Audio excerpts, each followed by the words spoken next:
Yo guys, check kamusta mga idol? So ayan, mag-a-update tayo ngayong araw ng less favorite day ng karamihan ng tao, ang Monday, mga lodi.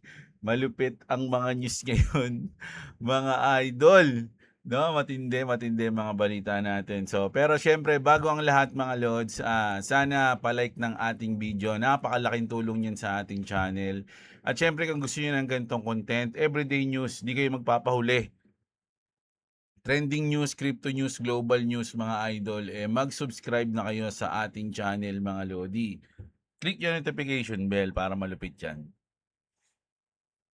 Okay? So, punta na tayo sa ating, ano ba unahin natin? Sa chart muna tayo mga idol So, ayun na, bumasag na dito sa ating triangle. Actually, ngayon ko lang ulit ito nakita. At tinamaan na ang ating lock profit dito banda mga idol. No? So, tignan ko na, nilagay ko na sa USD. O nga pala, hindi pa ako nagtira ng ating pang-trade. Ngayong araw, mga lodi. Oy, wag naman, masyado malaki. Ano lang, 80 lang ang kunin natin. 80. So, ayan. Pwede na tayong pumosisyon dito if ever, no? Sige, try natin ngayong oras na to. Sakto, no? Ano bang, ano na? Di, wala eh. Yung RSI natin nasa gitna, so wag muna. Mamaya na, mga idol, mamaya-maya. Medyo nasa gitna eh, oh. So, ayan. So, nakita nyo, bumasag tayo, mga idol. So, sabi ko nga pa, kaya lang kanina kasing umaga to, hindi ko na ano, medyo busy tayo, kaya hindi ko na positionan. So, mag-aabang tayo ngayon, mga idol, no, para position. Siyempre, tsempohan natin sa RSI natin para medyo maganda naman yung position natin. Huwag tayo ano, yung early position. Medyo maghahabol tayo pagka ganun. So, ito na. Mag-news na tayo. Unahin na natin. First of all, congratulations sa Spain. Sila ang nanalo sa FIFA World Cup. Mga idol, at nako, natalo ang Argentina. Nakikita nyo rito, umiiyak ang ating idol na si Lionel Messi. Mga idol, at alam nyo ba ang score? Isa lang, 1-0 lang. Mga loads, ganun katindi yung laban, mga idol. No, sa ano pa yun parang overtime ata, 'di ba? Sobrang lupit mga idol, at yun, napaiyak yung isang idol natin. Wala na, hindi na nanood si Boy WhatsApp simula nung natalo si ano ay nalaglag si Ronaldo, yun yung idol niya. Kaya ano ako na lang, nabalita na lang natin ngayon mga idol, no? Medyo natalo si Idol Messi, mga lods, no? Ang ganda ng pagkapanalo ng ano,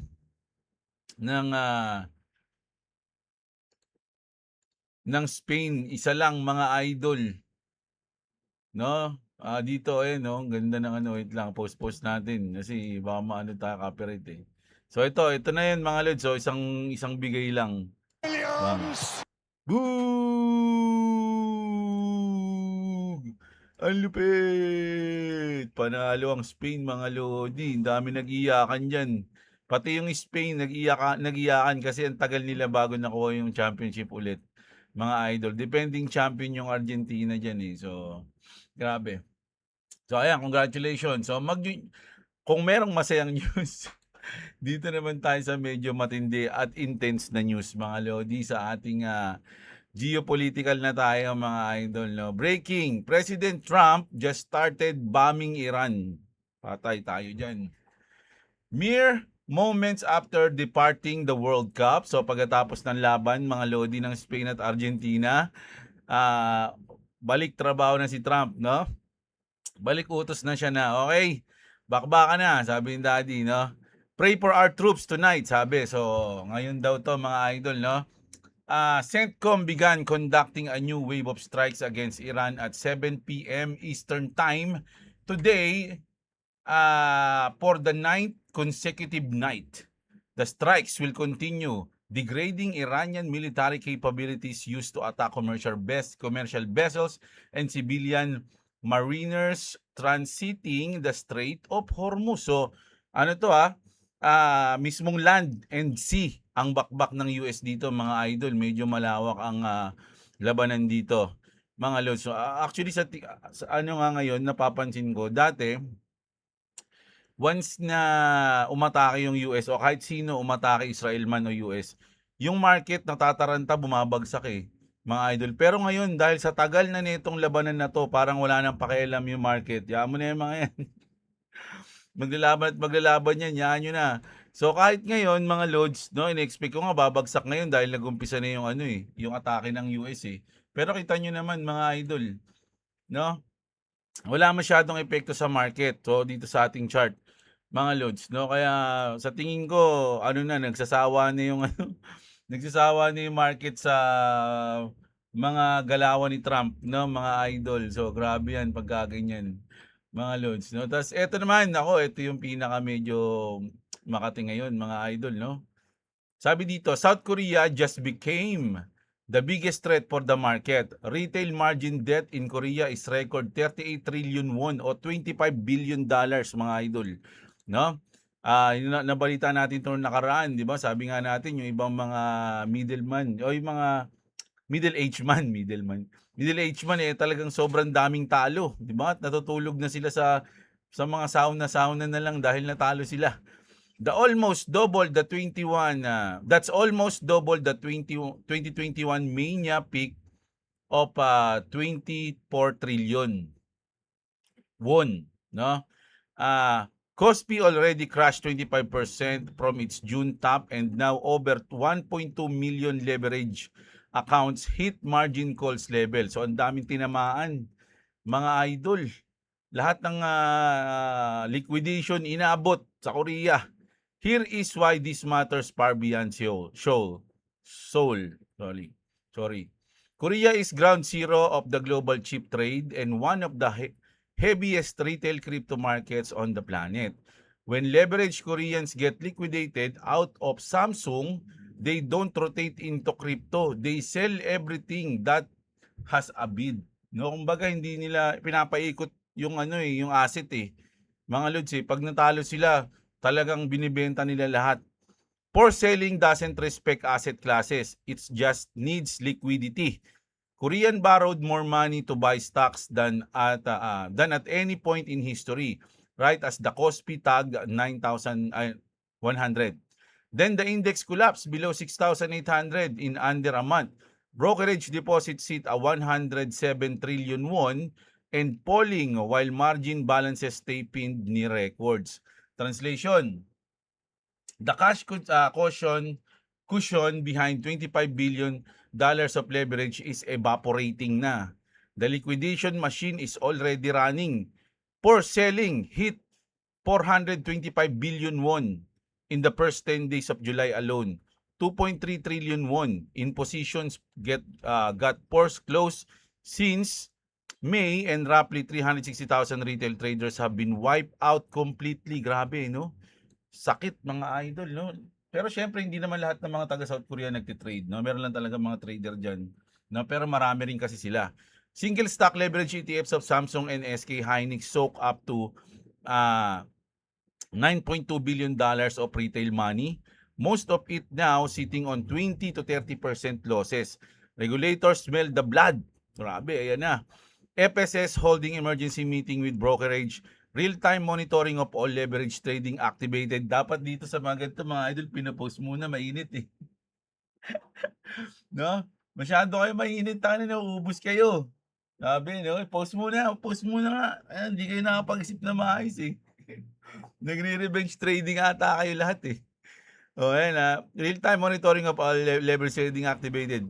FSC just banned new single stock leverage ETFs listings. Margin requirements triple of leverage products. Circuit breakers already triggered this month. So ayun na nga. Regulators don't do emergency interventions for healthy markets. Watch the Kospi on Monday. So ngayon yan in front runs the cheap trade. And the cheap trade fronts runs crypto right now. Don't say you weren't warned later plus follow. Ito ang mga idol, no? So ito nangyayari. Ang pakiramdam kasi syempre sobrang bagsak na. So minsan lang kasi nangyari to, record breaking. Mga idol, no? Ganun yung pangyayari yung pagbagsak ng sa Korea at napakadami na liquidate diyan. So dahil record breaking to at first time in history nila, iniisip nila agad na baka bounce back na yung susunod. Siguro ilang beses nila inisip yun. bounce back na, and then boom, lumalim hanggang naubos sila lahat. Mga idol. So ngayon, ubos na sila, mga lord. Syempre, pag umangat to, naiwan sila, 'di ba? Mas masasama yung loob nila. So ang ginagawa nga ng iba, binibenta nila lahat. Sabi yun nga yung sinabi, 'di ba? Pag sila nali-liquidate, talagang, they sell everything that has a bid, mga lods, 'no? So, inisip nilang pumosisyon pa rin at makabawi dito, mga lods, 'no? Kasi siyempre nga naman naubos ka na, eh. Tapos yung chance mo na mabawi yung, talo mo kasi nga natiyempohan mo na yung bottom, siguro yun yung iniisip nila, "Tiyempo na, bottom na 'to." And then, 'pag lumipad 'to, bawi lahat ng talo natin. So, gano'n yung iniisip nila kaya binebenta na nila para pumosisyon. Oh my goodness, grabe dito mga hindi advisable trader, na pangit yung gano'n, mga lods, 'no? Yung ano, yung, emotions, naku 'pag nadala kayo ng emotions sa trading, yari, mga idol, 'no? So ayan, grabe yung South Korea, 'no? Oh, eto yung ating, chart, 'no, ng, Bitcoin is currently outperforming, its average July return by 3%. If this month follows a similar pattern to July 2016 or 19, BTC could gain around 20% overall. That would mean another 10% upside from current levels, potentially taking Bitcoin to $70,000. So kasi kung titingnan natin 19 and 16, ang July is -7% and -6%, no? Oh, pero ngayon kasi positive tayo. Kung hindi magagaya yung 16 at 19, pwede tayong umangat ng 10%. O, yun yung sinasabi dito. Pero tingnan nyo, mga lods, sa August, mga lodi, medyo kung titignan nyo yung history dito, medyo marami ring red, no? Asan ba yung 2022? 2021, 2017. Ito yung mga ito yung mga bull market year. 2013, no? 2017, 65%. 2021, 13%. After ano kasi yun, eh. 1, 2, 3, 4. Oh, 1, 2, 3, 4. Oh, 1, 2, 3, 4. Pero, nag-negative tayo noong 2025. So, maggi-green kaya tayo ng 2026 sa August. September, wala na tayong ano dito, mga idol. Wala na tayong question dito. Ang September is parang bad month talaga to sa crypto. Kita nyo, alas 5 lang yung green. 1, 2, 3, 4, 5, 6, 7, 8. Wala yung kulay red dito. Sobrang lamang ng negative sa September. Pero pagdating ng October, December, October, November, December, medyo dito yung part na nagwawagi yung crypto, mga idol, no? October, November, December. So hintayin na lang siguro natin yung month na yon. Sa ngayon, andito tayo sa madadaanan pa natin yung September hell. So, kailangan nating ano to, paghandaan, no? Yung bear months na parating, mga idol, no? So, yun, tingnan natin kung anong mangyayari. Pero ako talaga ngayon, mga idol, hangga't kaya kong magbudega, magtipid, dun lang ako muna ngayon, eh, mga lods, kasi parang nalilitan ako sa hawak ko kumpara sa mga kakilala ko. Laki ng mga asset nila. Pero syempre, wala silang sasakyan. Ako, bumili ako ng sasakyan, eh. So, tayo meron. Kaya lang, syempre, sayang yun, eh, no? Yung, mas maganda makapagbudega tayo ng malaki ngayon, mga idol, no? So, punta tayo dito. Nako, ito medyo bad news to pagdating sa Tether, USDT. Ito pa naman ginagamit natin sa trade. USDT to, eh. Ayan, XRP USDT tayo. Oh, uy, sayang, oh. Grabe, oh. Kung pumosisyon tayo dito ngayon nung umpisa, oh. Sabi ko na maglulong ako, eh. Pero wala, yung pangit ng ating ano, eh. Wala pa yan, mga loads, no? Bad news sa USDT. $184 billion USDT to face a US ban by 2028. No, baka maban daw sa 2028 presidential election sa Pilipinas 'yan, 2028. Tether will be delisted from every US exchange if it doesn't fully comply with the Genius Act by July 2028. No? Kasi kaya ginawa yung Genius Act, mga idol, para sa stablecoin, no? At kailangan compliant ka diyan, mga loads. Kailangan mag-comply diyan No, kapag ikaw ay hindi nag-comply diyan, eh di magde-delist ka mga lodi. 25% of USDT reserves are still on non-compliant asset including precious metals, lending, and BTC. Ito ang pinakamalupit diyan, Bitcoin. Kasi diyan sila inaano diyan sila ini-issue mga idol na nagpi-print sila ng stable coin, no? O nagmi-mint sila, tama ba 'yun? Para ba words doon? Tapos binibili nila ng Bitcoin para di bumagsak yung Bitcoin. Parang ganun yung mga issue sa kanila nun, lalo na ni Jacob King. May dalawin natin yun. The law requires cash and treasuries only.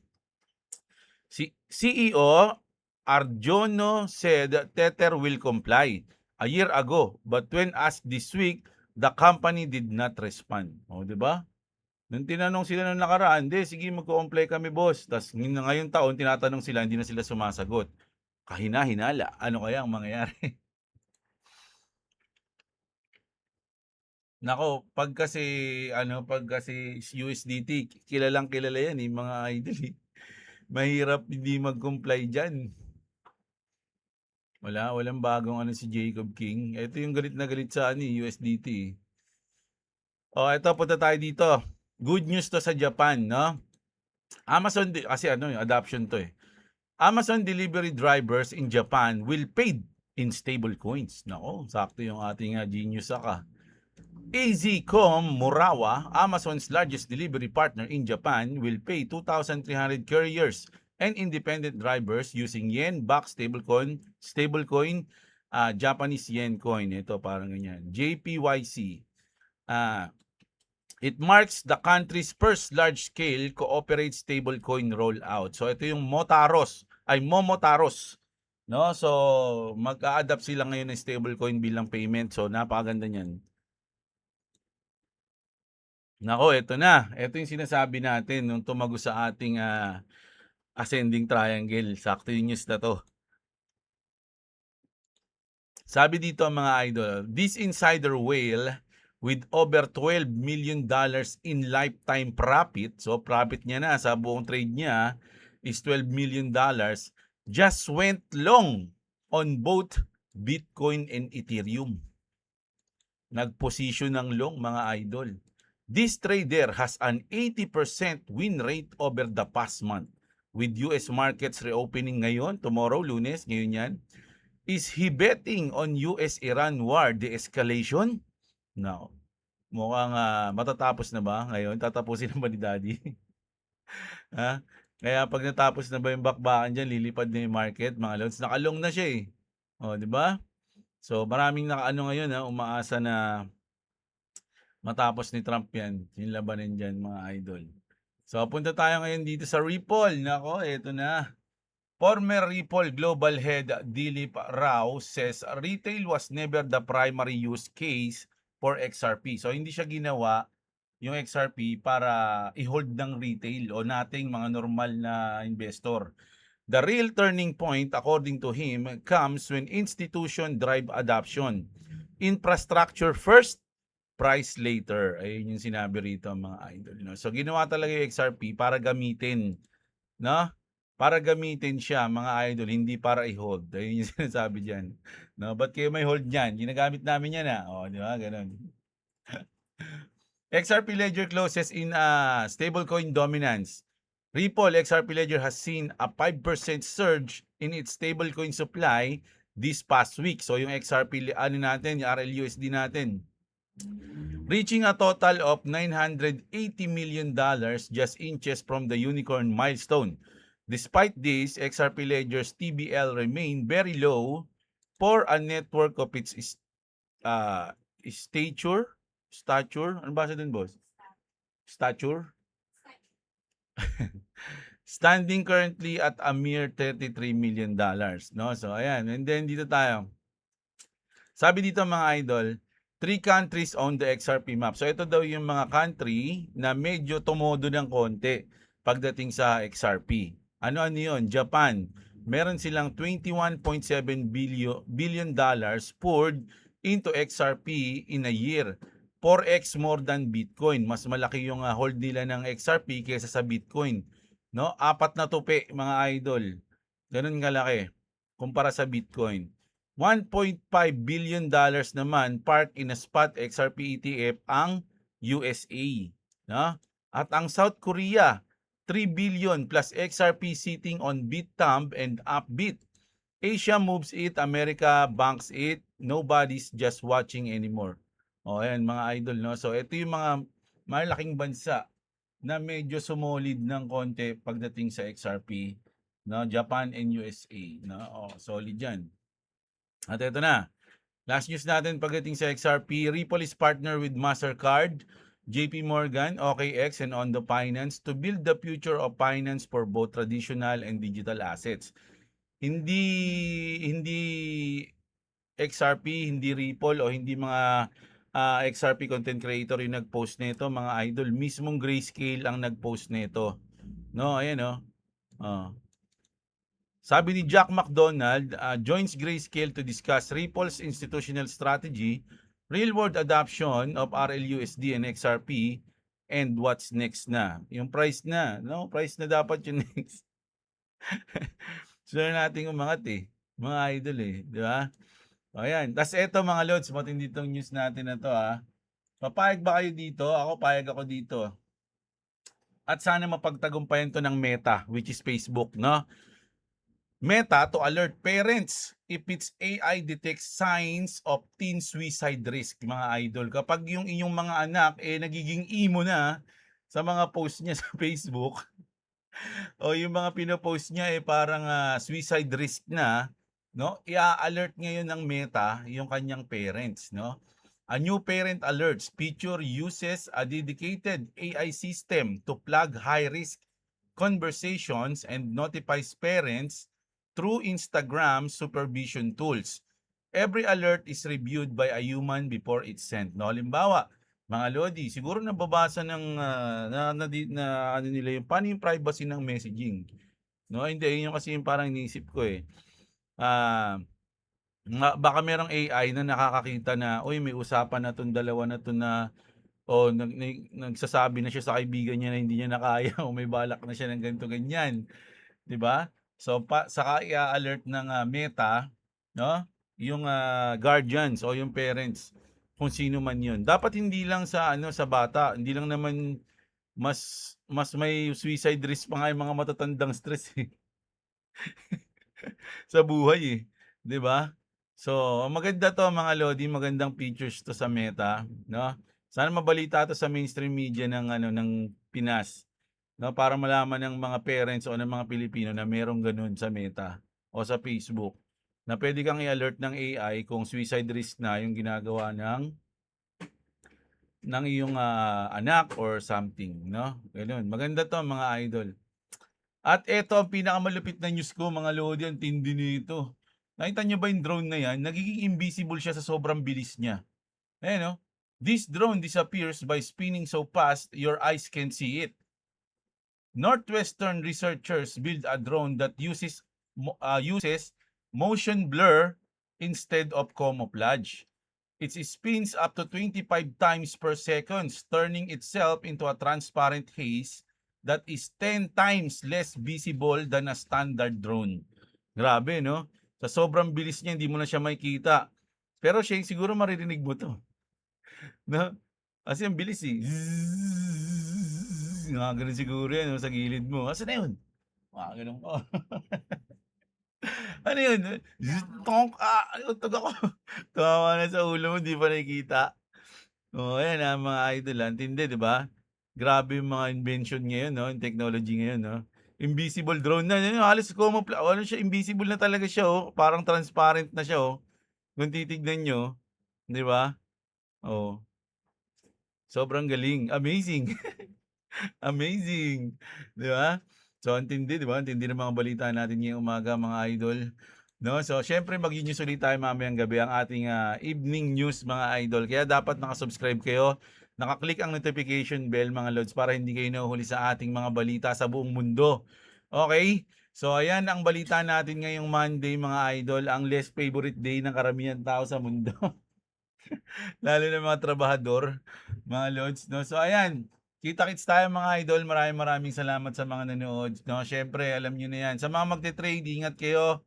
Lagi kayong maglagay ng, risk management, stop loss, lock profit mga idol. Ayun lang ang ating wish para sa inyong mga idol nating traders diyan. Enjoyin natin ang journey papunta sa goal natin, okey? So, kita-kits tayo. Maraming salamat sa mga nanood. Magandang araw sa inyo mga kapatid at what's up mga idol?